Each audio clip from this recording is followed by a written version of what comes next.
नमस्कार मित्रों, दूरस्थ एवं मुक्त शिक्षा और संस्कृति की आवाज ये है उत्तराखंड मुक्त विश्वविद्यालय का सामुदायिक रेडियो हेलो हल्द्वानी 91.2 मेगाहर्ट्ज की फ्रीक्वेंसी पर आप इस रेडियो को सुन पा रहे हैं। कार्यक्रम चल रहा है सखी सहेली और आज हम बात करने वाले हैं हेल्थ के इश्यू पर। महिलाओं के लिए एक बहुत ही अहम मुद्दा हो जाता है हेल्थ पर फोकस करना, ध्यान देना। तो आज हमारे स्टूडियो में जो है वो 3 सहेलियां मौजूद हैं। मेरे ठीक दाहिने हाथ में बैठी हैं विनीता पाठक जो कि सोशल एक्टिविस्ट हैं। मेरे बाएं हाथ में बैठी हैं बीना जीना जो कि हाउस मेकर हैं और इससे पहले वो शिक्षण के पेशे में रही हैं बहुत अरसे तक। विनीता, बीना, आप दोनों का ही बहुत बहुत स्वागत है हमारे इस कार्यक्रम में। धन्यवाद सुनीता और सभी सुनने वालों को मेरा नमस्कार। धन्यवाद सुनीता जी, मेरा तो आज फर्स्ट चांस है ये रेडियो में।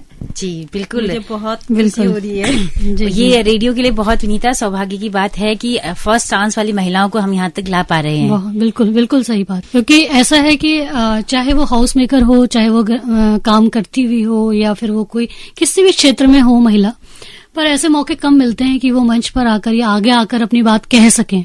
अधिकतर तो क्या होता है कि हमें चुप ही रह जाना पड़ता है, अपने मन की बात मन के अंदर ही ज्यादातर रखनी होती है। तो ये बहुत ही सुनहरा मौका है। मुझे लगता है रेडियो एक ऐसी खूबसूरत जगह है जहां हम दिख तो नहीं रहे लोगों को, लेकिन अपनी बात उन तक पहुंचा पा रहे हैं और जो अनसुनी आवाजें हैं वो यहाँ तक पहुंच पा रही हैं। विनीता, कैसा अनुभव आपको लगता है इस एज में आके, क्या इश्यूज होते हैं इस बीच में?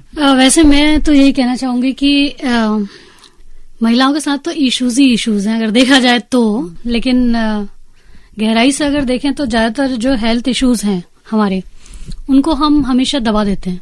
कमी ऐसा अवसर आता है जब तक कि हालत इतनी ज्यादा खराब ना हो जाए कि विजिबल ना हो जाए कि हाँ भाई ये तकलीफ है और वो दिख रही है, तब तक हम डॉक्टर के पास जाने से बचते ही हैं।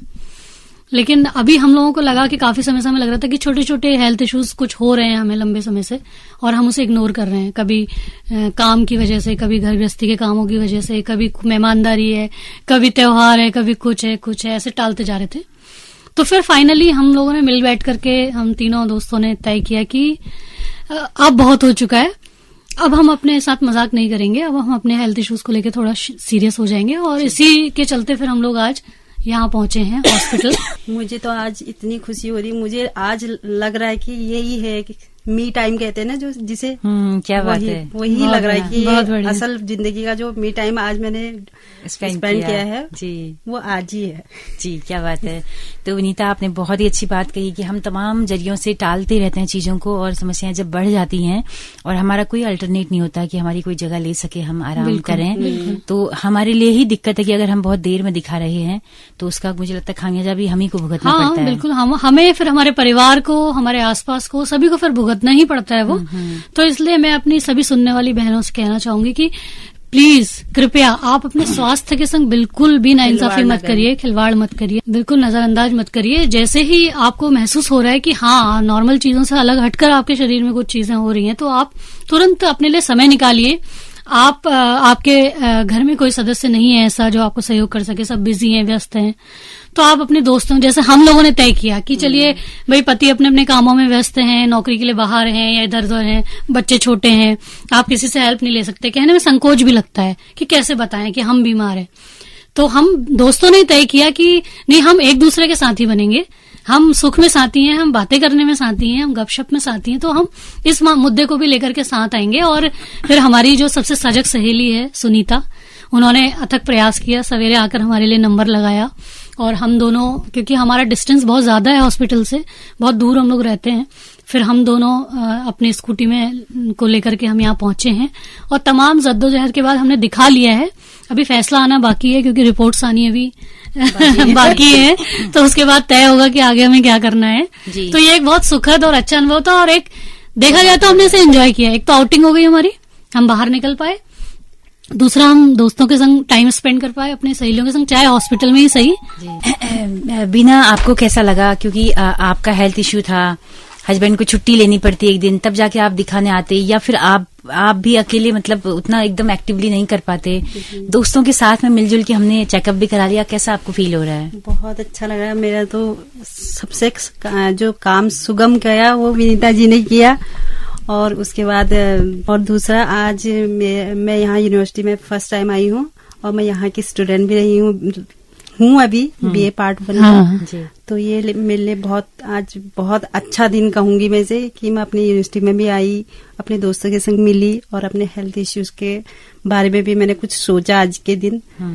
तो विनीता, चलते चलते क्या संदेश हमारी बहनों सुनीता, के लिए? अभी आपकी बात तो रह गई, आपने तो कुछ इस इशू पे बात ही नहीं करी है। आप बताइए ना, आप तो वर्किंग भी हैं, क्योंकि हम तो केवल चलिए हाउस मेकर्स ही हैं, घर में ही रह रहे हैं ज्यादातर, और आप वर्किंग भी हैं, बच्चे की माँ भी हैं, परिवार भी है। इन सब के बीच में तो आपके लिए तो और मुश्किल है कि आप कैसे बिल्कुल और कैसे समय निकालें अपने चीजों को लेकर, अपनी बातों को लेकर के। तो आप बताइए ना, आपको कितनी दिक्कत हुई आज? मैं उस पहलू पर कम और दोस्ती वाले पहलू पर ज्यादा बोलना चाहती हूँ। मैं लगभग 2 साल से मैंने चेकअप मुझे फॉलोअप करना था और मैं नहीं कर पा रही थी। आज करूंगी, कल करूंगी, चलो आज टल गया, कल टल गया, लेकिन अभी एक जो बना कि सब दोस्तों ने मिलके करना है, मिलजुल के हमने जो एकदम से अपना चेकअप करा लिया, तो मुझे लगता है कि दोस्ती से बढ़कर इस दुनिया में और कुछ नहीं है, कोई चीज नहीं है। मतलब तमाम जो हमारे खून के रिश्तों की हम बात करते हैं, तमाम बिरादरी की बात करते हैं, तो दोस्ती से बड़ी कोई बिरादरी नहीं है, कोई और चीज नहीं है। और मुझे लगता है कि बहनों को, हमारी जो बहनापे की जो हम बात करते हैं, वो हमें बहुत करना चाहिए। अभी हम 3 हैं, मुझे लग रहा है कि हम जल्दी, हमको 6 बनना चाहिए। जल्दी हमें तमाम और महिलाओं को भी साथ लेकर उनको हेल्थ इश्यू को लेकर जागरूक करना चाहिए, है ना, क्योंकि हर एक के साथ यही मसला है और हर एक को इतने अच्छे दोस्त मिल जाएंगे ऐसा जरूरी नहीं है, ऐसा नहीं भी होता है अक्सर। तो मुझे लगता है कि आज का दिन हमारा बहुत अच्छा रहा और हम आगे भी हेल्थ के प्रति खुद तो कॉन्शियस रहेंगे ही। हम चाहते हैं कि हम रेडियो के जरिए भी इस तरह की वार्ताएं हम करें। विनीता, आपको तो बहुत नॉलेज है हेल्थ के इश्यूज पर। मुझे लगता है कि आपको टाइम टू टाइम हमारी महिलाओं के साथ में सखी सहेली कार्यक्रम को देना चाहिए, उसकी होस्टिंग करनी चाहिए, तभी हमारे ये सामुदायिक रेडियो का जो उद्देश्य है वो भी पूरा होगा। और घर और तमाम ये जिम्मेदारियों से होता ही है। सुबह हम 5 बजे हर महिला लगभग उठ जाती है और 10 बजे जब ऑफिस वो आती है तो पूरी तरह से थकी हुई होती है, वो भी खड़े खड़े, क्योंकि किचनों के स्टाइल आजकल सब खड़े खड़े ही होते हैं। तो 10 बजे तक हम पूरा थक के यहाँ पे आते हैं, उसके बावजूद भी यहाँ पर अपना बेस्ट देते हैं। तो मुझे लगता है कि महिलाओं का तो मेहनत का, श्रम का कोई तोड़ ही नहीं है ना। बिल्कुल। और सबसे बेस्ट अपना यहाँ भी दे रही हैं। चिंता है घर की और उसके साथ जो क्रेच की जो सुविधाएं हैं, जो और तमाम चीजें हो सकती हैं, वो मुझे लगता है कि उसके लिए हमें लड़ना चाहिए, टाइम टू टाइम उसके लिए बोलना चाहिए, ताकि हमें थोड़ा और सहूलियत मिले। बाकी तो सारी महिलाएं मतलब सैल्यूट के काबिल हैं आज के टाइम पे, घर से बाहर निकल रही हैं, काम कर रही हैं। हम खुद हॉस्पिटल से भी आ रहे हैं, देख रहे हैं कि गर्ल्स बॉयज दोनों मिल के काम कर रहे हैं। जो मेडिकल के जो स्टूडेंट्स हैं, कितना अच्छा उनको देख के लग रहा है।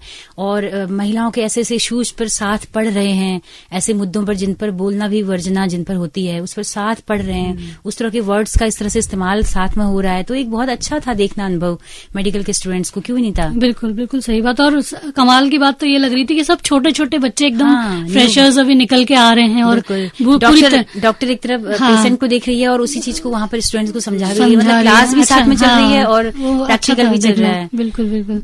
तो मैं तो कुल मिलाकर यही बात कहना चाहती हूँ अपनी बहनों से, सारे सुनने वालों से, कि चुने हुए रिश्तों में दोस्ती का रिश्ता सबसे खूबसूरत है, सबसे प्यारा है।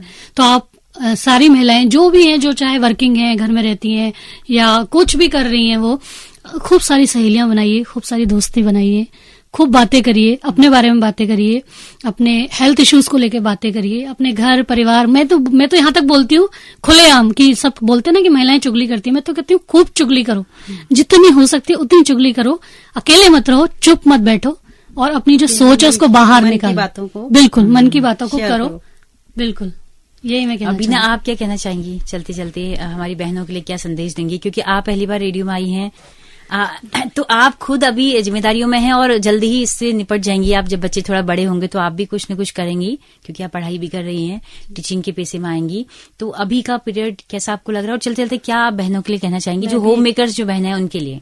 मैं भी यही कहूंगी कि उन्हें अपना एक सच्चा दोस्त तलाशना चाहिए और उसके संग अपने मन की खूब बातें करनी चाहिए, अपनी सारी मन की भड़ास निकाल लेनी चाहिए, अपनी बातें शेयर करनी चाहिए, ताकि मन की जो जितनी भी कुंठाएं हैं वो निकल जाएं और वो एक हैप्पी लाइफ जिए। आजकल तो हर किसी के घर में मतलब ये मानसिक रोग, ये सारी चीजें पनप रही है ना, सब इसी की वजह से हो रहा है। डिप्रेशन जो हो रहा है, डिप्रेशन का जो दिक्कत है, जो डिप्रेशन, ये एक आम समस्या होती जा रही है। तो इसलिए अगर मैं अपनी बहनों से ये कहूंगी कि अगर वो अपनी बातें शेयर ज्यादा से ज्यादा शेयर अपनी दोस्तों से करेंगे तो शायद वो इस चीज से बच सके। बिल्कुल। तो मुझे लग रहा है एक छोटी सा संदेश हमने इस छोटी सी एक अपनी दोस्ती के बहाने दिया है विनीता, क्यों? जी बिल्कुल, बिल्कुल सही। तो बहनों दोस्तों, अगर आपको हम तीनों की गपशप, हम तीनों का दोस्ताना अगर पसंद आया हो, ये बातचीत पसंद आई हो, तो अपना फीडबैक हमें जरूर दीजिएगा। हमारा फेसबुक पेज है, हमारा यूट्यूब चैनल है हेलो हल्द्वानी नाम से। तो इसी के साथ मैं सुनीता भास्कर, मैं विनीता पाठक, मैं बीना जीना, हम तीनों को दीजिए इजाजत। नमस्कार। नमस्कार।